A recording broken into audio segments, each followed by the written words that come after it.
Everything you want in life is on the other side of a 10-minute sweaty conversation that you don't want to have.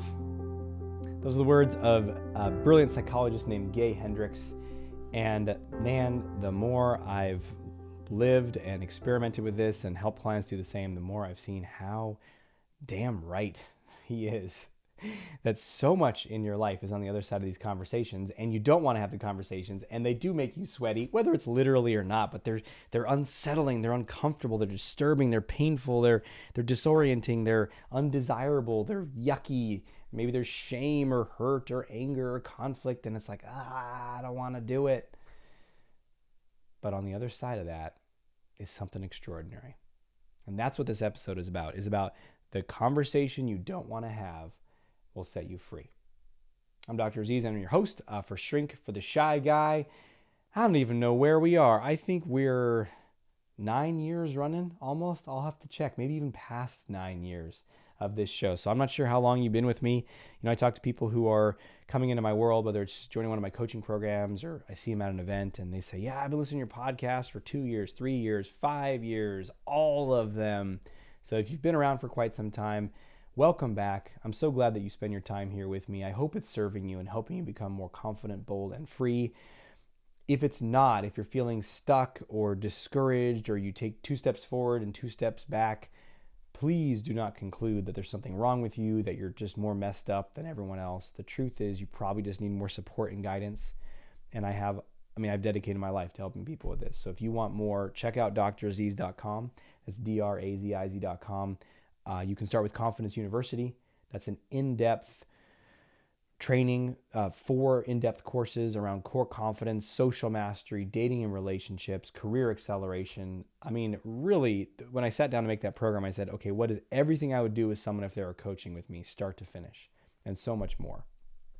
And I mean, so much so that even if someone is coaching with me, I have them go watch videos from Confidence University because there's just so much in depth that I can cover in those trainings. So that's a great place to start for self-study. And if you want to go all the way, take the leap. You can join me for a year in a 12-month mastermind program that produces extraordinary results. And if you want to get inspired, check that out. Go to draziz.com. There's a mastermind page. There's also a testimonials page. And most of the testimonials on that page are from my mastermind clients because that's the main way I work with people. And just listen to some of their stories. Super inspiring. Even if you're not going to join the program, just seeing other people like you that are having major breakthroughs can really support you on this journey. And some of the best things to do, whether it's the mastermind or one of my virtual events, just to realize you're not alone. And it might seem like that if it's just, you're listening to me, but you're kind of on your own and no one else that you know is going through stuff like this. Just know that you're not alone. There's millions of people. And in my world, in my community, there's people that are really actively changing this real time. So if you want to take it further, check that out on my website. And let's talk about having that conversation that you don't want to have. I guess the best place to start would be, do you have a conversation right now that you don't want to have? Usually we're aware of a few of them. And sometimes it's a specific singular conversation, like, oh, I got to have that conversation with my brother, or, oh, I got to have, my partner or my parent or my roommate, right? There's some specific one. Sometimes it's an ongoing thing. Like I am helping one of my clients is growing his business, and it involves some sort of, it's outreach. It's pretty much cold calling. And then, and then also sales presentations. And he doesn't want to have either of those conversations, the cold calling or the sales presentation. And so that's a conversation that he doesn't want to have. So it could be an ongoing thing. It could be a singular event. And what are those for you? Because the more you listen to this episode in the context of a real conversation in your life, not just some abstract pitch on why you should have difficult conversations, it's going to have a much greater effect on your life. Because to get ourselves to do anything uncomfortable, and that's the reason why we call it a hard conversation or a sweaty conversation or the conversation we don't want to have, right? Is because it's freaking uncomfortable. It's scary. It's destabilizing. It's painful. Whatever words you want to put on it, right? It's the opposite of fun, let's go do it. And so anytime there's something that's unpleasant or painful, we just want to avoid it as humans. And generally that works out, cutting yourself when you're chopping up some vegetables with a knife, it's painful. So the next time you're using a knife, you're more careful. That's a useful feedback loop. all kinds of things that are painful in life are actually good to avoid. But then there's this subset of things that are painful or uncomfortable that is actually detrimental to avoid them. It's detrimental to not do them. Very common example that everybody knows is exercise. Exercising might be uncomfortable at times. It might be uncomfortable to get yourself to do it, right? To leave the warmth of your house or your car and to get into it. It might be uncomfortable when you first start, like, oh, I'm tired or I'm stiff or I don't feel like it. It might be uncomfortable when you're in the middle of it and you're kind of pushing your edge, right? You're going faster than you want or harder than you used to go. You're really growing at that point. And then, or maybe it's longer, right? You're running. For me, I like to do long distance running. So, right, it depends upon what level of shape I'm in. But right now, for me, when I cross the 10-minute mile or the 10-mile mark, and I run around when there's a lot of elevation change and hills too. So 10 miles in the hills around my house, that's where it goes. Like anything under 10, it's pretty more manageable. There's not a whole lot of walls that I hit usually in under 10 miles. But then after about 10 miles, it's kind of like, okay, here we go. And there's some moments, especially it depends on how far I go, where I'm like, I just want to be home right now, right? So there's uncomfortable moments anywhere along the way with exercise. And we all know that if you don't do it, you screw up your life, man. Right? You're less healthy. Your blood vessels are less healthy. You have heart problems and diabetes. And I'm not saying you got to go be some extreme athlete, but you got to use your body. If you're super sedentary and you eat like crap, that's very comfortable. Both of those is comfortable. And by not going into that discomfort, you screw yourself over. That's a common example that we all know. That's why I'm starting there. It's the same when it comes to difficult conversations, because difficult conversations are necessary to steer your life. Because what makes a conversation difficult or uncomfortable? Is it when you both agree and support each other and say, you want to go to that movie? Me too. You want to move in together? Me too. You want to live in that house? So do I. Right? Yay! That's not a difficult conversation. That's easy. That's fun. The difficult conversation is, you want to move in together? Actually, I was thinking about breaking up. Ooh, record pull there. Like, ugh.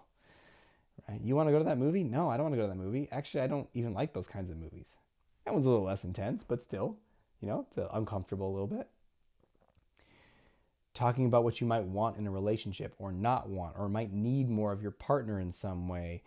Talking to an employee or a colleague who's not following through. You need to challenge them and reprimand them or give them feedback. There's a lot of different examples, but all of those, there's going to be some difference of opinion, or you imagine that you or the other person or both is going to feel some sort of upset, hurt, angry, undesired, left out, whatever the different types of discomfort are.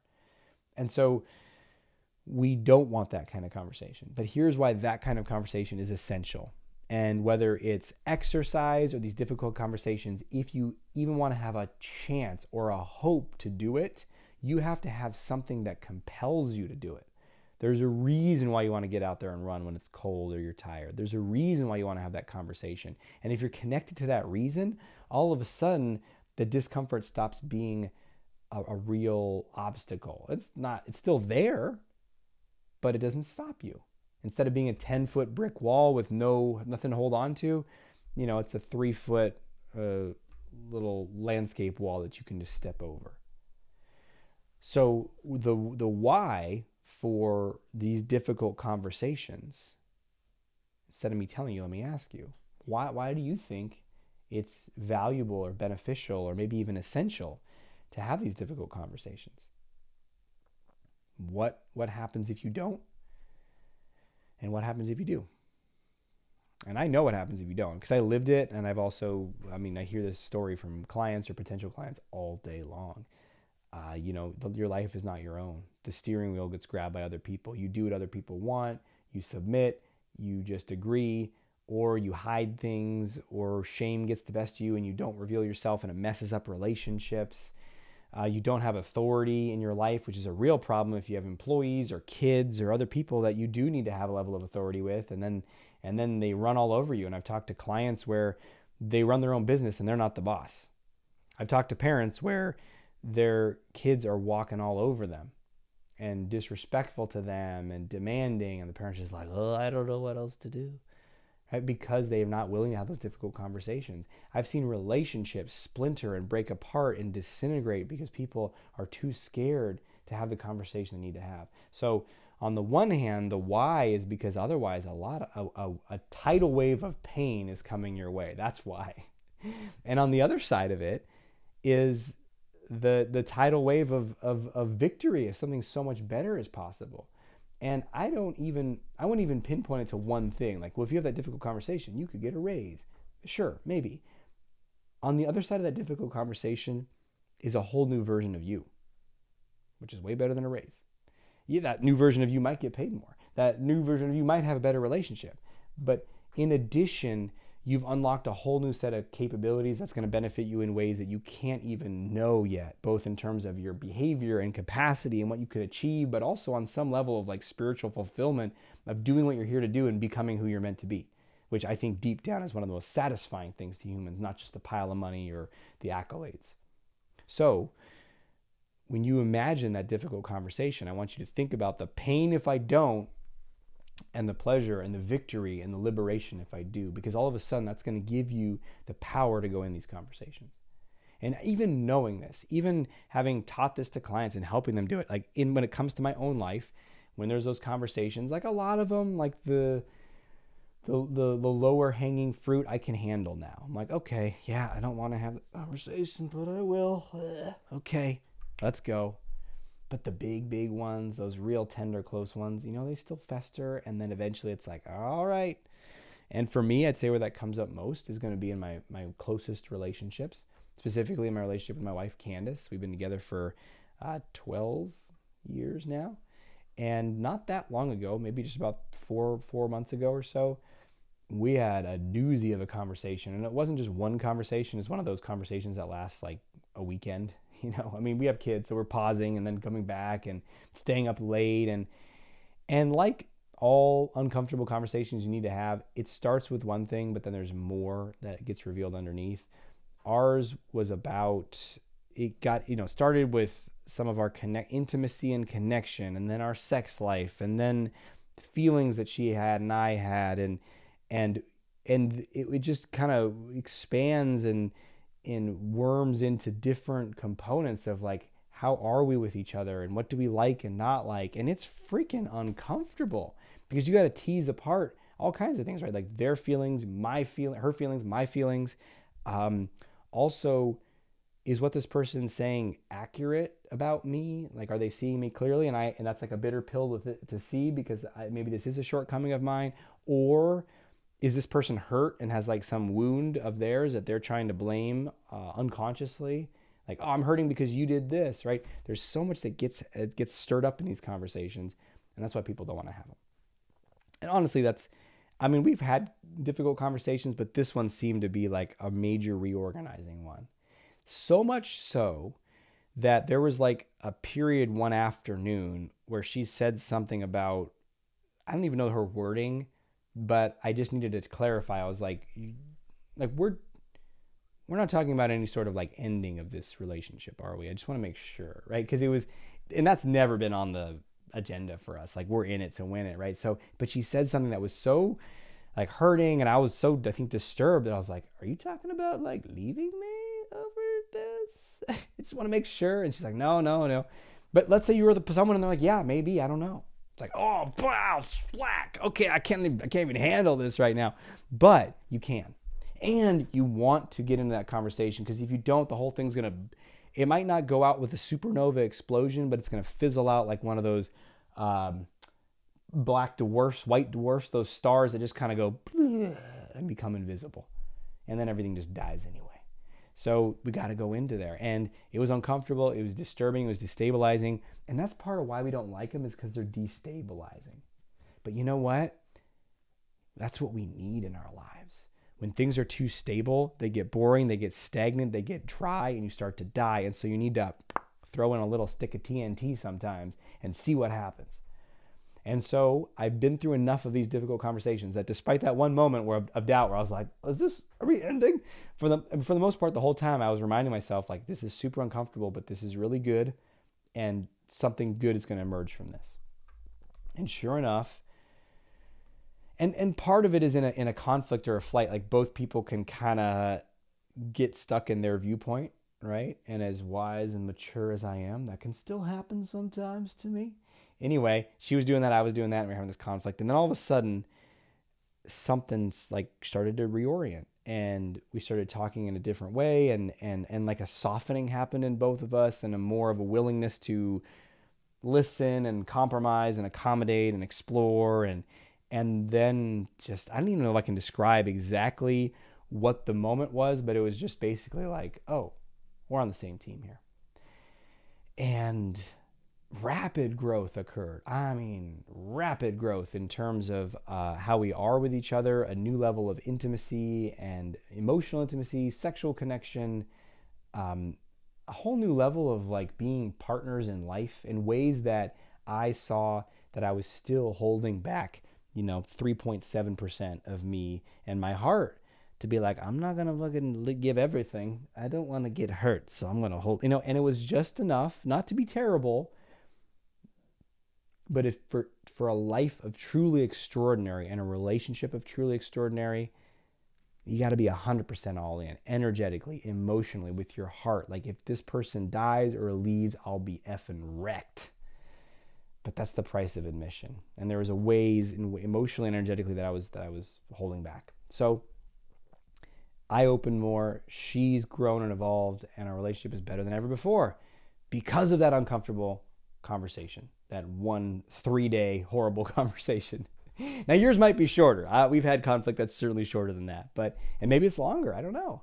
Sometimes people go through a season of months of having difficult conversations because they avoided them for so many years. Now is the time to have them. Speaking of now, let's talk about your action step. So, if you were to have a difficult conversation, I'm not saying you're gonna, but if you were, when would now be a good time? So think about where you might have that conversation and who it might be with, and think you should have it? Think you should do it? No. Forget everything I said in this episode. Just don't. It's going to be uncomfortable. Stay away from that. It could get out of control. You got to be in control here. So just stuff it down, deep down into your belly until it comes out at an inappropriate time, in an inappropriate way. That's how you do it. Now I'm playing with you. Obviously, I'm going to encourage you to have the conversation that you don't want to have and really tune in to the hell if you don't and the heaven if you do. The wreckage that you've been creating and how much can change if you really lean into that conversation. And around this whole thing, have as much compassion for yourself as you can, man. These are hard. This is difficult. This is probably one of the hardest things we do, is have these raw and real conversations in our lives, whether they're a little more superficial, like something at work, or the deepest to your soul, like in an intimate relationship with a family member. So it's messy and they're hard, but man, are they worth it.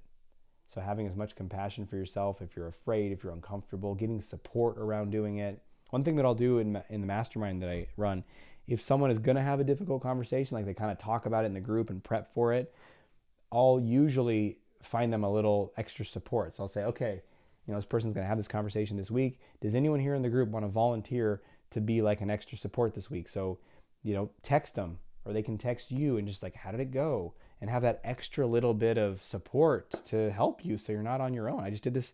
Someone in the group was breaking up with his partner, and it was going to be really hard for him. I was like, okay, who wants to be his buddy? He's going to have the breakup call on, Friday. So who's going to text him Friday night or call him and check in with him, right? So we need support, we need help, we need compassion, and ultimately we need to do this to create a better and more extraordinary life. So thanks for being with me today. Until we speak again, may have the courage to be who you are. And to know on a deep level